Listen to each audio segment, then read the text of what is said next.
yafqahu qawli. Bapak-bapak, ibu-ibu, para hadirin dan hadirat jamaah Masjid Al-Muqarrabin Telkom Kebayoran Baru yang dimuliakan Allah Subhanahu wa taala. Alhamdulillah bagi Allah Subhanahu wa taala yang telah menganugerahkan kita yang begitu banyak hingga siang ini kita masih diberikan kemudahan, masih dijaga iman dan Islam kita hingga kita dapat menjalankan kewajiban kita yaitu salat zuhur berjamaah. Mudah-mudahan amal ibadah kita diterima Allah Subhanahu wa taala. Amin ya rabbal alamin. Salawat dan salam senantiasa kita sanjungkan kepada junjungan kita, pemberi syafaat kita Nabi besar Muhammad sallallahu alaihi wasallam beserta keluarga, sahabat dan pengikutnya hingga hari kiamat. Hari ini saya akan membahas tentang wakaf, ya. Kenapa? Karena wakaf ini penting untuk bisa kita mendapatkan manfaatnya walaupun kita sudah meninggal dunia. Allah Subhanahu wa taala berfirman di dalam Al-Quran, sanaktubu ma qaddamu wa atharahum wa kulla syai'in ahsaynahu fi kitabin mubin. Allah berfirman dalam ayat ini di surah Yasin, sanaktubu ma qaddamu wa atharahum. Kami akan mencatat apa yang sudah mereka lakukan dan manfaat yang masih tersisa dari amal perbuatan mereka. Sanaktubu ma qaddamu wa atharahum wa kulla syai'in ahsaynahu fi kitabin mubin. Semuanya kami catat di dalam kitab yang jelas. Jadi dari ayat ini Allah Subhanahu wa taala bukan hanya mencatat amal perbuatan yang sudah kita lakukan, tapi manfaat yang masih tersisa. Manfaat yang masih tersisa itulah dari wakaf. Sebagaimana disebutkan di dalam hadis dari kita Muhammad sallallahu alaihi wasallam bersabda, "Idza mata ibnu Adam inqata'a 'amaluhu illa min thalath." Jika anak Adam meninggal, maka terputus amalnya selesai, pahalanya udah selesai juga. Illa min thalath, kecuali tiga itu pahalanya tetap ngalir terus. Apa itu? Shadaqatin jariyah, sedekah jariyah. Sedekah jariyah itulah wakaf, yaitu kita mensedekahkan sesuatu dari harta kita yang terus dimanfaatkan sama orang lain. Walaupun kita sudah meninggal, masih dimanfaatkan. Selama dimanfaatkan kita dapat pahalanya walaupun kita sudah meninggal dunia. Jadi kalau ada yang bangun masjid, dia sudah meninggal, masjidnya masih dipakai sama orang, maka dia dapat pahala. Kalau ada yang wakaf mushaf, dia sudah meninggal, mushaf atau Qurannya masih dibaca orang, dia dapat pahala. Atau dia bangun sekolah, lalu sekolahnya masih dipakai untuk belajar ilmu Al-Quran, belajar ilmu agama, ya. Walaupun dia sudah meninggal, dia dapat pahalanya. Kenapa? Karena harta yang dia sedekahkan, yang dia infakkan, dia wakafkan, terus bermanfaat untuk orang lain. Jadi itu salah satu dari tiga hal yang mana pahalanya tidak akan terputus walaupun kita sudah meninggal, yaitu apa yang kita sedekahkan, manfaatnya ngalir terus. Shadaqah jariyah. Jariyah itu ngalir terus, ngalir manfaatnya. Aw ilmin yuntafa'u bih. Yang kedua yang enggak putus juga pahalanya adalah ilmu yang bermanfaat. Kita nyampaikan ilmu, ya, kepada orang lain, lalu ilmu tersebut disampaikan ke orang lain, banyak yang mengamalkannya, kita dapat pahala walaupun kita sudah meninggal. Jadi jangan segan-segan kalau dapat ilmu sesuatu, sampaikan sama orang lain. Hari ini dengar tentang wakaf, sampaikan sama orang lain. Mungkin kita gak sempat berwakaf, tapi ada yang mengamalkan apa yang kita sampaikan. Ada yang mengamalkan, maka bermanfaat buat yang menyampaikan juga, karena dia yang mengajak. Makanya Nabi dalam hadis pernah bersabda, kata man dalla ala khairin kafa'ilih. Yang menunjukkan kebaikan, dia mendapatkan pahala yang sama dengan yang melakukan. Jadi kalau ngajak orang berwakaf, orang lalu berwakaf, dia dapat pahalanya. Jadi itu ilmu yang bermanfaat, ilmu yang bermanfaat yang terus diamalkan sama orang, walaupun kita sudah meninggal, selama diamalkan kita dapat pahalanya. Awalan yang salihin yad'u lahu, anak yang soleh. Kita mendidik anak menjadi anak yang soleh, yang banyak beramal, sholatnya, puasanya, sedekahnya, hajinya, apapun kebaikan yang dia lakukan, itu kita dapat pahalanya. Kenapa? Karena kita yang mendidiknya. Jadi itu tiga hal yang gak akan terputus dari amal perbuatan kita walaupun kita sudah meninggal dunia. Salah satunya adalah shadaqatin jariyah, yaitu sedekah jariyah yang kita sedekahkan. Jariyah manfaatnya ngalir terus. Orang selalu mendapatkan manfaat walaupun dia sudah meninggal dunia. Apa itu wakaf? Wakaf secara istilah, wakaf secara bahasa artinya berhenti. Kenapa dinamakan dengan wakaf? Karena harta yang diwakafkan berhenti, tidak diwariskan lagi, tidak dihibahkan lagi, tidak dijual, berhenti sampai di situ. Jadi kalau masjid tetap masjid selamanya, kalau sekolah tetap sekolah selamanya, kalau Quran tetap jadi Quran selamanya, gitu kan? Jadi nggak boleh diganti-ganti, nggak boleh ditukar-tukar, nggak boleh dijual, nggak boleh diwariskan, nggak boleh dihibahkan kepada orang lain. Itu milik Allah Subhanahu wa Ta'ala. Jadi itu makanya dinamakan dengan wakaf, karena dia berhenti, tidak disalurkan lagi, hanya boleh dimanfaatkan, hanya boleh dipakai, tidak boleh dimiliki oleh siapapun. Ya, berhenti. Sama seperti kalau kita baca Quran ada tanda wakaf. Tanda wakaf adalah tanda sebaiknya kita berhenti supaya kalimatnya jangan terputus, gitu kan, supaya kalimatnya sempurna. Ya, sebaiknya kita berhenti di situ, jangan disambung supaya kalimatnya sempurna. Itu secara bahasa. Jadi wakaf secara bahasa artinya berhenti, karena dia tidak dijual lagi, tidak ditukar lagi, tidak dihibahkan lagi, tidak diwariskan. Ya, menjadi berhenti, jadi milik Allah, hanya boleh kita manfaatkan saja. Secara istilah, secara terminologi fikih, wakaf adalah habsu malin yumkinul ittifa'u bih ma'a baqa'i 'ainihi ala masrifin mubahin mawjud. Yaitu kita menahan harta yang bisa dimanfaatkan dalam waktu yang lama dan tidak habis-habis.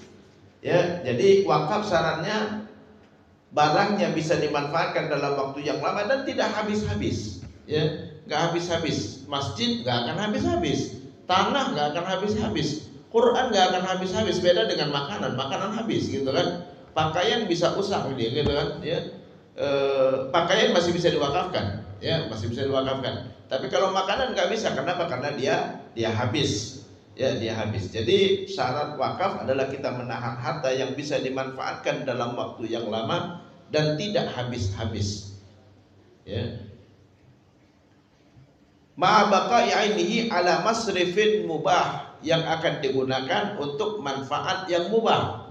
Ya, intinya manfaat yang mubah. Nggak boleh wakaf untuk manfaat yang haram. Ya, nggak boleh kita wakaf untuk manfaat yang haram. Kita wakafkan rumah untuk tempat perjudian, nggak boleh. Kita wakafkan rumah untuk lokalisasi, nggak boleh.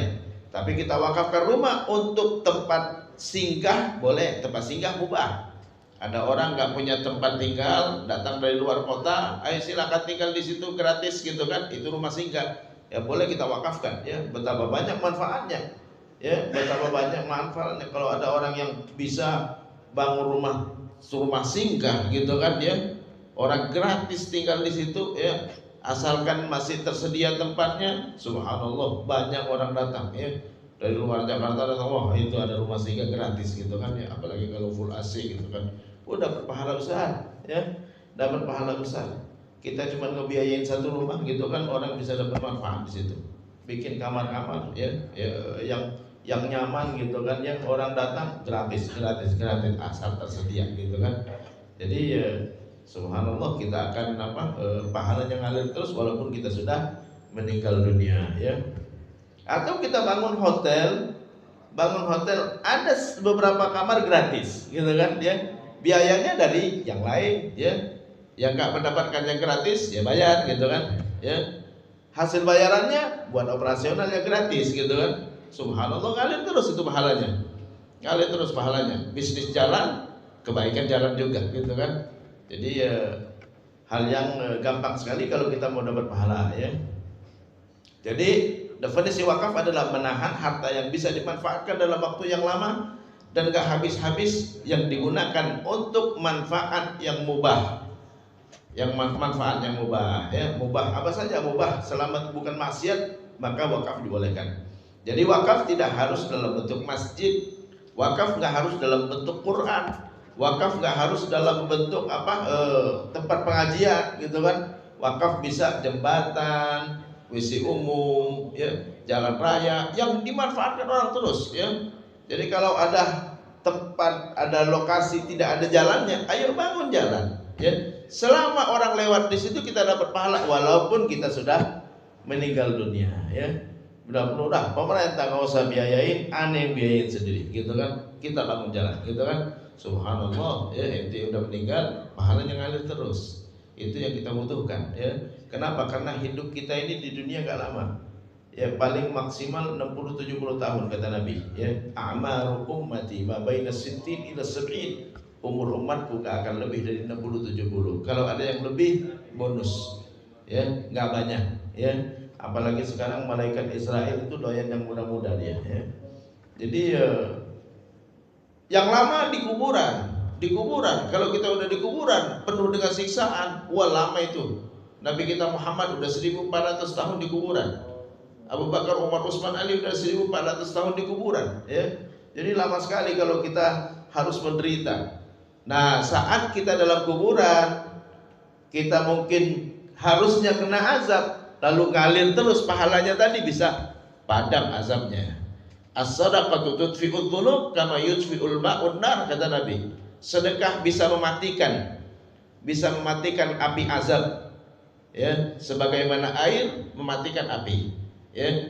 Jadi kalau kita di kuburan ternyata diazab, tapi karena kita berwakaf tadi, sedekah tadi, seperti air hujan yang menghujani api azab tadi, ya, bisa mematikannya. Jadi jangan sia-siakan kalau kita punya kesempatan bangun fasilitas umum yang kira-kira bisa dimanfaatkan orang terus, ya bangun, gitu kan, ya. Kalau nggak bisa sendirian berdua, kalau nggak bisa berdua bertiga, gitu kan, ya. Tadi udah peluang sekali gitu bangun hotel, gitu kan, ya. Bangun hotel, sebelahnya bangun hotel gratisnya wakaf, ini bisnisnya. Hasil bisnis biayain yang gratis, gitu kan. Wah, itu manfaat ngalir terus, ya. Ngalir terus pahalanya, subhanallah, ya. Jadi itu wakaf. Dulu Rasulullah SAW dan para sahabat itu berlomba-lomba untuk berwakaf, ya. Makanya Jabir ibnu Abdullah, salah seorang sahabat yang diberikan usia yang panjang, beliau mengatakan tidak ada sahabat di masa Rasulullah melainkan sudah berwakaf. Tidak ada sahabat yang memiliki kemampuan secara finansial di masa Rasulullah melainkan dia sudah berwakaf.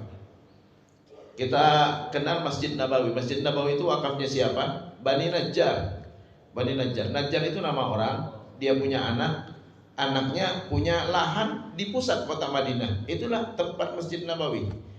Saat Nabi tiba di Madinah, Nabi mencari lokasi yang bagus untuk Masjid Nabawi.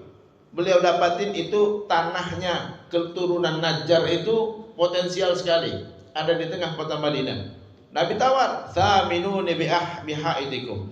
Berapa kalian mau jual? Nabi mau beli, bukan mau tawarin wakaf, enggak. Ya, kata Nabi, "Thaminuni bihaidikum." Saya mau nawar berapa harga tanahnya di sini, ya.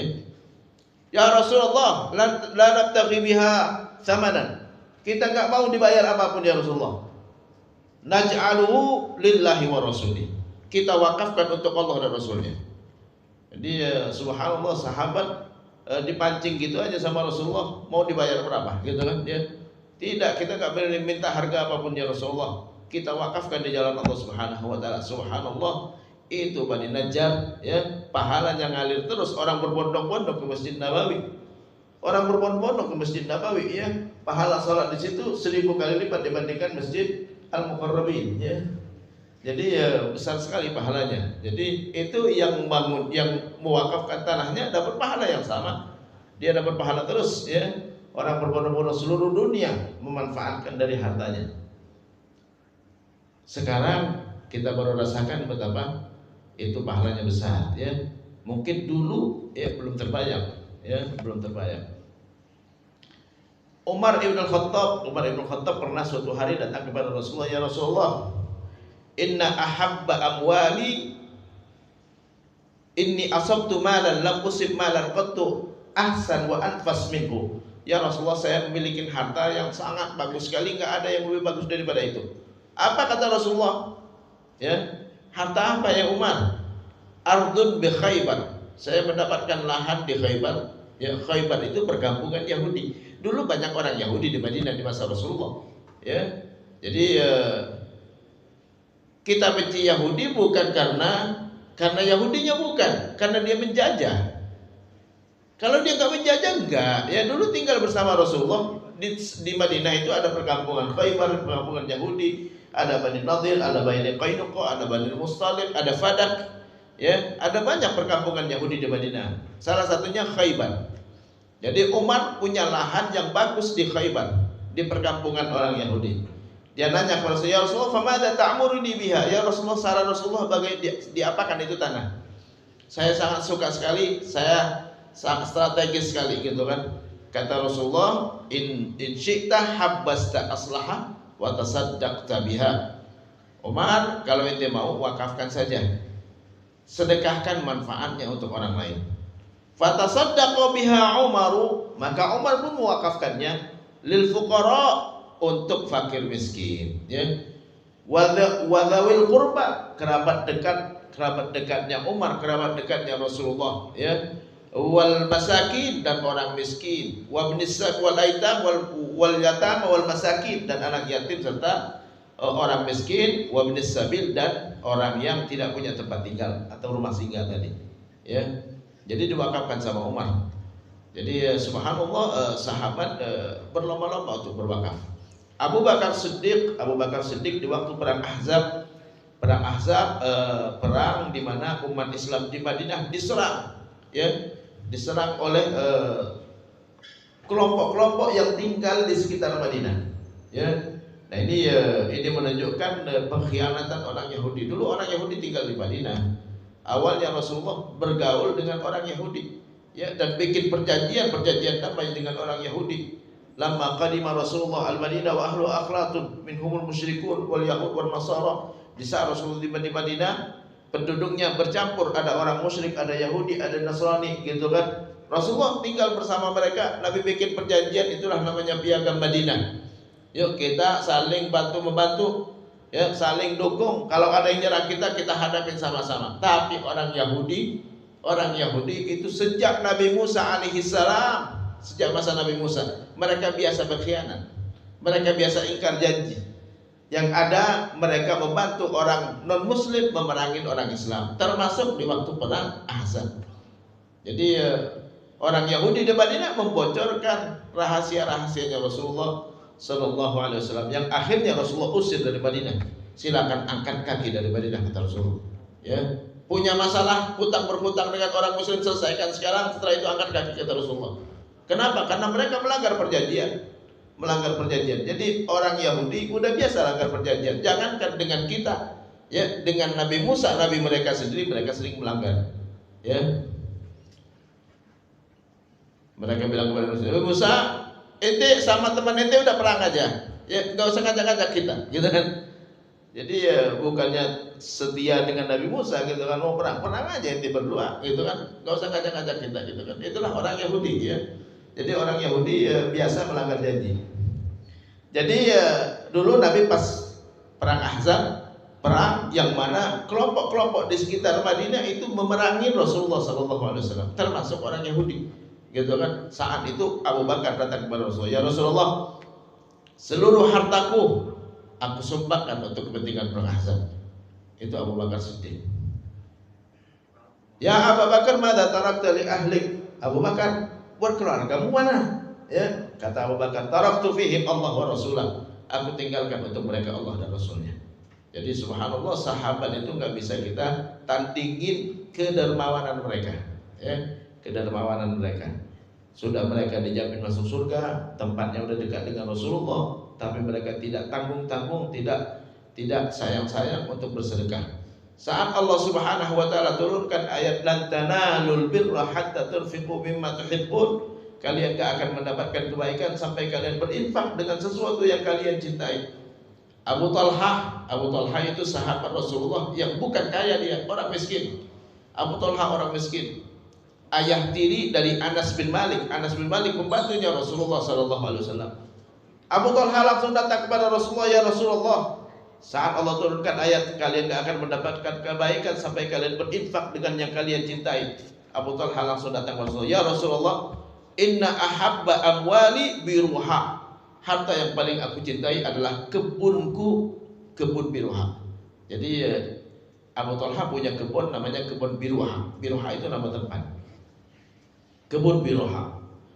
Kebun biruha itu banyak tanaman, ya, yang mana hasilnya seringkali bisa membantu sahabat kalau lagi lapar-lapar ngambil di situ gitu kan ya. Pohonnya rindang, kalau mau berteduh bisa di situ. Ada sumur yang mana mereka sering ambil air di situ ya. Ini Abu Talha suka banget dengan harta dia itu ya. Ya Rasulullah, inna ahabba amwali biruha, yang paling aku cintai dari hartaku adalah kebun biruha itu. Ja'altuhu lillahi wa rasulih, aku wakafkan di jalan Allah dan Rasulnya. Rasulullah tahu Abu Talha orangnya miskin. Ya Abu Talha, qabilnahu minka, kita terima wakaf itu. Wa radadnahu alaih, kita kembaliin lagi dah. Ya, kita kembaliin lagi ya. Tasaddaqhu fi aqribabik, sedekahkan kepada keluargamu saja. Ya, jadi Rasulullah tahu karena Abu Talha orangnya miskin, dikembalikan. Fatasaddaqu biha li aqribabik, lalu dia sedekahkan untuk anak-anak keturunannya. Jadi itu dari situ ulama ngambil kesimpulan boleh orang wakaf untuk keturunan. Ya, kalau di Padang itu sering ada rumah gadang. Rumah gadang itu nggak tahu lagi itu dari siapa dulu. Ya. Nah itu mungkin wakaf nenek moyang dulu untuk anak keturunannya. Kalau udah jadi wakaf, nggak boleh dijual, nggak boleh diwariskan, nggak boleh dihibahkan, ya hanya boleh dimanfaatkan oleh anak keturunannya. Nah itu mungkin seperti itulah rumah gadang yang ada di Padang ya. Jadi perlu kita berwakaf. Wakaf kita menjadikan sesuatu keluar dari kepemilikan kita. Kita nggak wariskan lagi, kita nggak hibahkan, kita nggak jual, itu kita jadikan milik Allah Subhanahu wa taala. Ya, jadi kita nggak milikin lagi ya. Jadi alangkah baiknya kalau kita punya harta, kita wakafkan di jalan Allah Subhanahu wa taala. Kalau ada ungkapan harta tidak dibawa mati, justru orang muslim harta harus dibawa mati. Harta harus dibawa mati ya.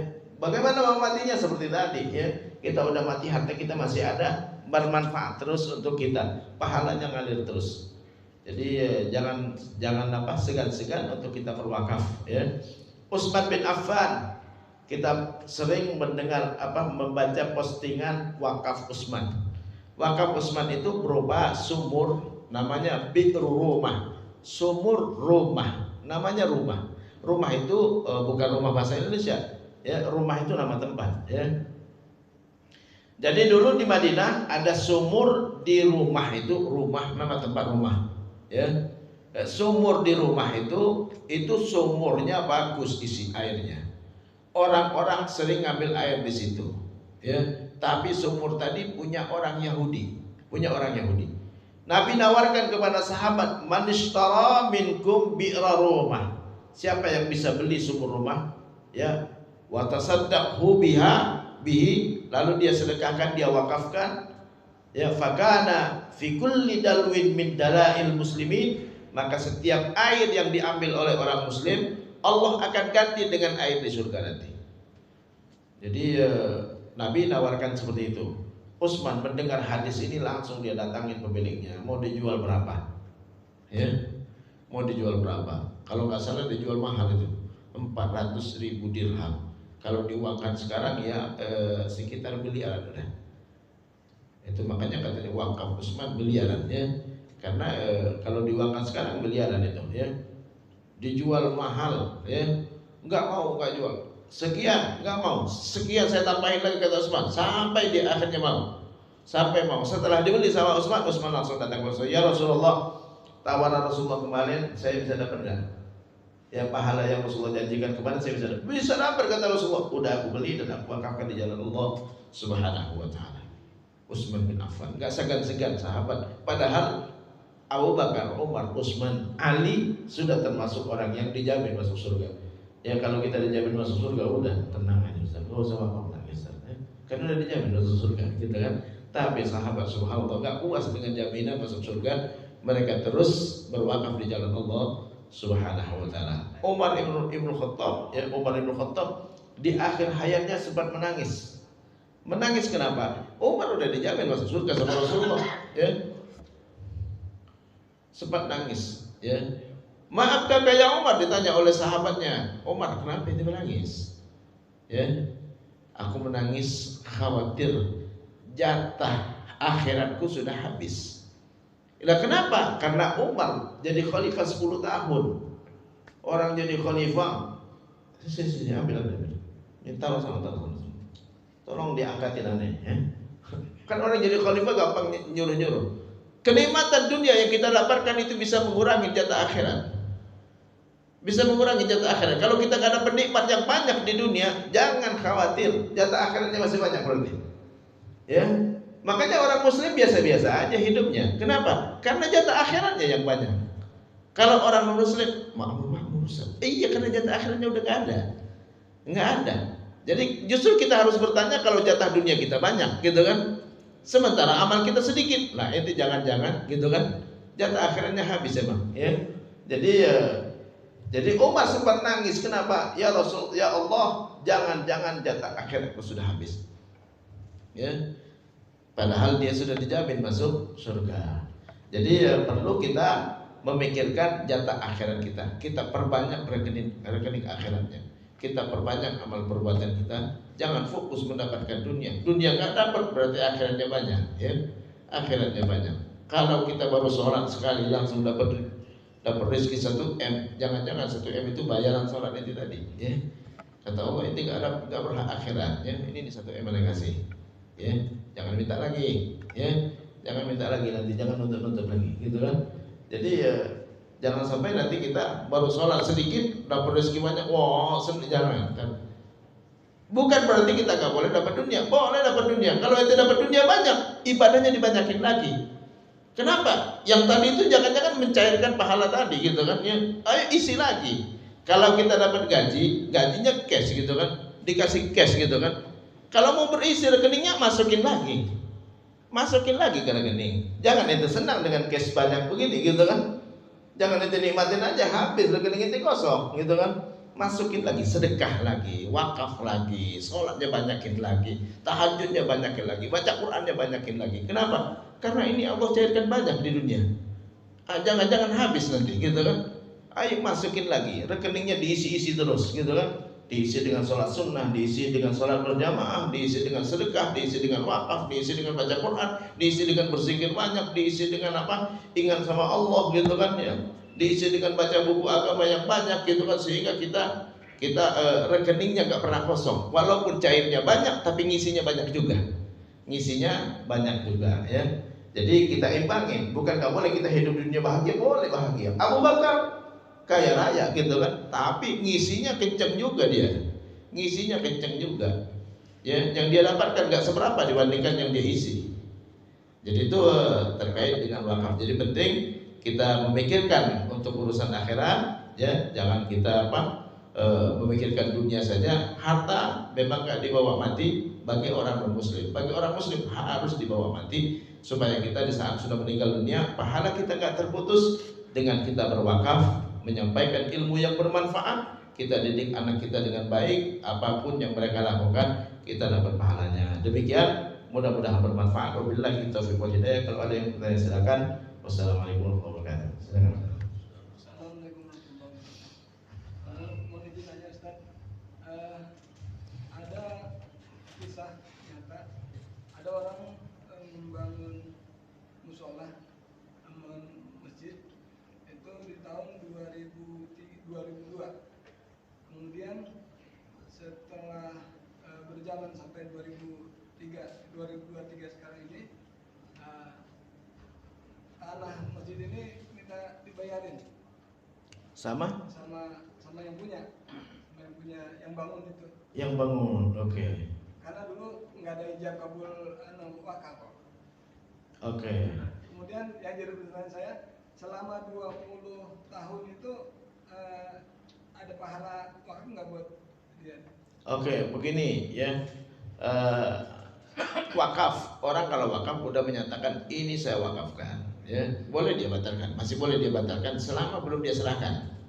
Itu sertifikatnya diserahkan belum, berhak dia batalkan, ya, karena belum diterima, ya. Yang nggak bisa dibatalkan kalau sudah diterima oleh penerima wakaf. Ini saya wakafkan untuk umat Islam dan dia serahkan. Nih, ya, orang yang saya tunjuk untuk mengelolanya si Fulan, dia serahkan, nggak bisa ditarik lagi. Tapi kalau masih ada di tangan dia, berhak dibatalkan. Ya. Secara lisan sudah disampaikan. Walaupun itu wakaf. semua pemberian cuma-cuma selama belum diserahkan boleh dibatalkan. Semua pemberian cuma-cuma, ya. Saya mau kasih uang 1 juta semua, lalu saya pergi, ya Ustaz mana uang 1 jutanya? Maaf, aneh gak jadi, ya. Selesai, ya. Ustaz janji, jangan baper kalau orang janji, ya. Karena belum berhak, sampai diterima dulu baru punya hak. Sampai diterima baru punya haknya. Kalau belum diterima belum punya hak sama sekali. Ya. Pahalanya insya Allah dapat. Udah 20 tahun kan. Kan dia gunakan harta dia di jalan Allah, gitu kan. Boleh berhak. Boleh dibatalkan kalau belum dia serahkan. Masih di tangan dia, masih sertifikat, apalagi enggak pakai sertifikat wakaf gitu kan dia, maka boleh dibatalkan. Setelah itu, setelah dibayar itu nggak ada pahala lagi. Nggak ada lagi pahala karena dijual berarti. Dijual, ya. Jadi semua pemberian cuma-cuma itu tunggu terima baru sah. Nabi pernah di dalam hadis yang ada di Sunan Abi Daud, seorang sahabat bernama Ma'di Karib. Ma'di Karib Ma'di Karib seorang kepala suku. Hadisnya ada di Sunan Abi Daud di Kitabul Kharaj wal Imara wal Faid. Jadi ini Ma'di Karib dia menjanjikan hadiah onta bagi orang yang mau masuk Islam dari kaumnya. Dia kepala suku. Ayo siapa yang masuk Islam ada kasih onta, gitu kan? Fa aslamu, semuanya masuk. Wa hasuna islamu, mereka bagus Islamnya. Ini Ma'di Karib, waduh ontanya banyak nih. Ya, akhirnya dia tanya sama Rasulullah. Dia utus anaknya, "Nak, kamu berangkat ketemu sama Rasulullah. Tanya sama Rasulullah, boleh dibatalkan enggak?" Kata Nabi, kalau mau dia batalkan, batalkan. Selama belum dikasih, ya. Kalau mau dibatalkan, batalkan. Kalau mereka gara-gara dibatalkan mereka murtad, kita perangin. Karena orang murtad hukumannya mati, gitu kan, ya. Jadi mereka mempermainkan Islam berarti. Ya, jadi itu menunjukkan bahwa apapun pemberian cuma-cuma boleh dibatalkan selama belum diserahkan. Ya, kenapa? Karena tidak ada yang dirugikan. Urusan antara manusia ada yang dirugikan atau tidak. Adapun baper karena dijanjikan, salah sendiri itu kenapa baper. Ya, karena kan kita cuma dapat cuma-cuma. Ya, tar nanti aneh kasih, jangan nanti baper dulu. Ya, sampai diterima dulu barangnya. Ya, dan dia berhak masih batalkan. Jangankan pemberian cuma-cuma dibatalkan, jual beli pun bisa dibatalkan. Jual beli bisa dibatalkan walaupun udah transaksi. Walaupun udah transaksi, tapi selama belum berpisah. Ini aneh jual. Berapa? 1 juta. Ini aneh bayar. Maaf, aneh gak jadi. Aneh balikin aja uang itu 1 juta. Lah ini nggak bisa. Orang kadang-kadang jual sesuatu dia nggak mikir kalau dia butuh. Berarti, saya butuh, ya. Batalin. Jangan ada yang dirugikan. Jangan ada yang dirugikan. Adapun ente sudah negosiasi berapa lama itu resiko. Ya, resiko namanya jual beli, ada negosiasinya, ada waktu yang dikorbankan gitu kan. Jadi berhak untuk batalkan. Jangankan itu, jual beli pun bisa dibatalkan. Ya. Cara janji gimana? Itu kan ada seorang muslim terkait dengan janji yang sudah disampaikan. Janji itu dosa sama Allah. Dosa sama Allah. Ada 2 kemungkinan. Dia batalkan karena dia dia batalkan mau mempermainkan orang, dosa hukumnya. Taubat sama Allah. Adapun sama manusia nggak ada dosanya, karena nggak sama manusia itu ada kerugian atau tidak. Itu cuma ingkar janjinya sama Allah. Ya. Kalau sama manusia tidak, nggak ada yang dirugikan dengan nanti dikasih kasih iming-iming mau diwakafin. Nggak ada ruginya sama sekali itu. Nggak ada ruginya sama sekali. Salah sendiri itu terlalu berharap gitu kan. Ya. Jadi itu adalah terkait dengan Allah. Kalau dia batalkan untuk mempermainkan wakaf, mempermainkan ibadah kepada Allah, maka dia berdosa. Tapi kalau dia batalkan karena dia butuh, silakan. Ya. Waduh, aneh baru ingat, aneh punya hutang yang harus aneh bayar gitu kan ya. Ya udah deh, ini nggak jadi aneh wakafkan. Aneh mau jual aja, ya uangnya buat aneh bayar hutang. Insya Allah nggak masalah di situ. Ya, daripada dia minta lebih besar dosanya daripada dia harus daripada dia wakafkan. Wakaf hukumnya sunnah, bayar hutang hukumnya wajib. Ya, tergantung ya. Dia karena kebutuhan atau karena mau mempermainkan. Kalau mau mempermainkan ibadah kepada Allah, Allah yang Maha tahu itu hukumannya dari Allah Subhanahu wa taala. Boleh nanya lagi, Ustaz? Ya, silakan. Apabila ada masjid di satu komplek komplek itu seluruhnya kena jalan tol misalnya. Heeh. Nah ini kemudian masjid itu kan tadinya wakaf, Heeh. itu yang ngurus siapa akhirnya nanti? Oke, jadi pertama nggak boleh menukar harta wakaf. Jadi kalau ada harta wakaf nggak boleh ditukar dengan yang lain kecuali dalam kondisi sangat darurat. Ya, kalau memang nggak ada jalan kecuali lewatin masjid itu, ya nggak ada masalah. Tapi diganti di tempat yang strategis yang sama dengan fungsi yang sama. Ya, jadi yang ngurusnya siapa? Ya itu yang bertanggung jawab, yang bangun jalan gitu kan, yang bangun jalan ini harus dipindahkan, ya udah pindahkan kemana gitu kan, di tempat yang sama strategisnya dan fungsinya sama, ya fungsinya sama, ukurannya sama, jangan sampai berubah sama sekali. Boleh ya dalam kondisi darurat. Tapi kalau nggak harus lewat masjid itu, ya cari jalan yang lain, cari jalan yang lain. Kalau memang harus lewat masjid itu, ya udah ambil resikonya gitu kan, ya pindahkan ke tempat yang strategis sama, yang strategisnya sama di lingkungan umat Islam tentunya. Jangan ganti di masjid di hutan, jangan ya. Karena ini di perkampungan juga yang kira-kira jamaahnya sama gitu kan ya, dengan ukuran yang sama dan fungsi yang sama. Wallahu a'lam. Sama kalau ada orang yang wakaf mobil ambulan, lalu mobil ambulannya udah rusak. Jadi gimana Ustaz? Ya boleh dijual, kita ganti dengan mobil ambulan yang baru, ya cuman mungkin harganya harus tambah lagi duitnya. Nah, cari orang yang berwakaf lagi untuk bisa nambahin, ya tapi diganti dengan yang sama. Ambulan ganti ambulan, masjid ganti masjid, sekolah ganti sekolah, gitu kan. Oke, ada lagi? Kalau nggak ada kita cukupkan sampai di sini. Mudah-mudahan bermanfaat. Yang benar dari Allah dan Rasulnya, yang salah adalah khilafan saya sendiri. Saya mohon maaf, saya mohon ampun.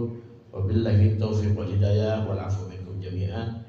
Wassalamualaikum warahmatullahi wabarakatuh.